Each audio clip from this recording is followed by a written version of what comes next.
तो हमने react JS में हमारी फर्स्ट रिएक्ट एप्लीकेशन बना ली थी, जो हम लोगों ने सीडीएन के थ्रू बनाई थी। और हम लोगों ने एक स्क्रीन पे एक मैसेज दिखाया था। मैं इसको ओपन विथ लाइव सर्वर करता हूं, तो यहाँ पर हम लोगों ने शो किया था कि रिएक्ट एग्जाम्पल 4। ठीक है, अब अगर मान लो मेरे को रिएक्ट के अंदर मल्टीपल मल्टीपल एचटीएमएल एलिमेंट को दिखाना है, जैसे यहाँ पर एग्जाम्पल 4 है, अभी मेरे को नीचे दिखाना है कि रिएक्ट एग्जाम्पल नंबर 5, ऐसे example number 4, react example number 4 और रिएक्ट एग्जाम्पल नंबर 5 पैराग्राफ में आना चाहिए। ये H1 है, ये H1 में आया है, तो दूसरा वाला जो है वो पैराग्राफ में आना चाहिए। तो उसके लिए मैं क्या कर सकता हूँ, तो उसके लिए हम लोग एक प्रोग्राम हम लोग बनाते हैं।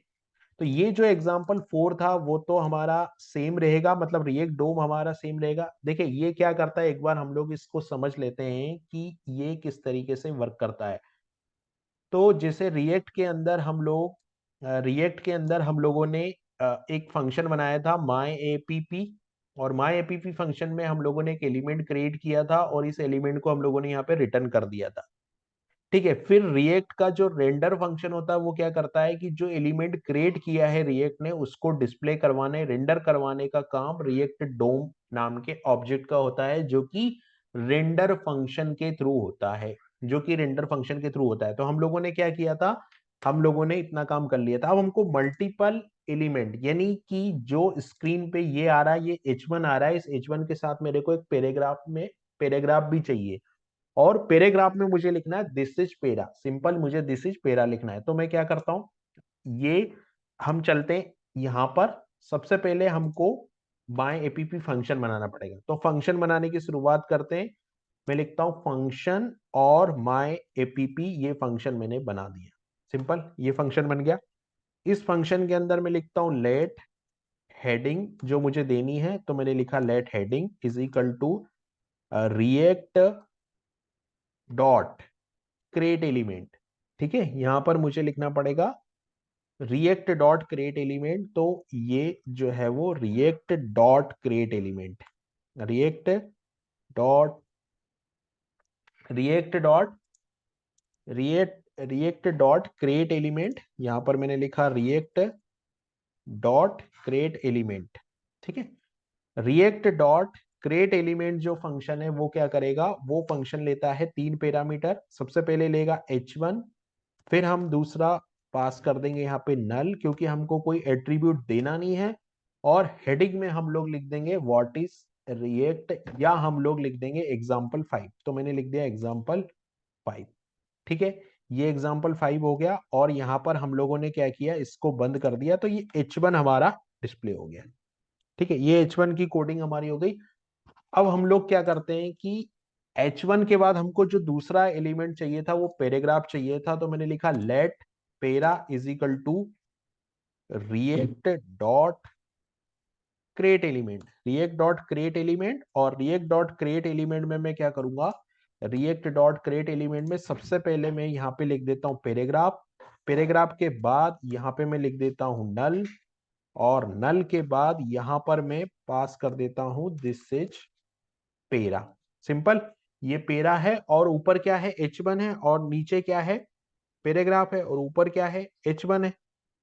तो ये दोनों हो गया यहाँ पर। अब मेरे को क्या करना है, नेक्स्ट काम मुझे जो है वो क्या करना है, वो मेरे को ये करना है, यहाँ पर ये पेरा है, इसको मैं पेरा कर देता हूं। तो ये दोनों क्रिएट एलिमेंट क्रिएट हो गए जो कि रिएक्ट ने क्रिएट किए। ठीक है, अभी हमको इसको जो ब्राउजर है वो तो नॉर्मल HTML फॉर्मेट में समझेगा, तो हमको क्या करना है कि नॉर्मल HTML फॉर्मेट में ही इसको रेंडर करना पड़ेगा। तो मैं यहाँ पे लूंगा let div is equal to, फिर से मैं लूंगा let div is equal to, यहाँ पर मैं लूंगा रिएक्ट डॉट, और रिएक्ट डॉट के बाद यहाँ लूंगा क्रिएट एलिमेंट, और क्रिएट एलिमेंट के बाद मैं क्या करता हूँ div। ये दो एलिमेंट को ऐड करने के लिए मेरे को div एक ऐड करना पड़ेगा यहाँ पे। तो मैं div कामा नल, और नल के बाद यहाँ पे मैं लिख देता हूँ दो एलिमेंट, तो मैं हेडिंग लिखूंगा कामा पेरा लिखूंगा। ये दोनों एलिमेंट मेरे को चाहिए थे, तो मैंने हेडिंग कामा पेरा लिख दिया। अभी होता क्या है कि ये दोनों एलिमेंट, अभी कुछ इसका डायग्राम बनेगा, वो कुछ इस तरीके से बनेगा कि मान लो हमारे पास में ये एक डिव हो गया।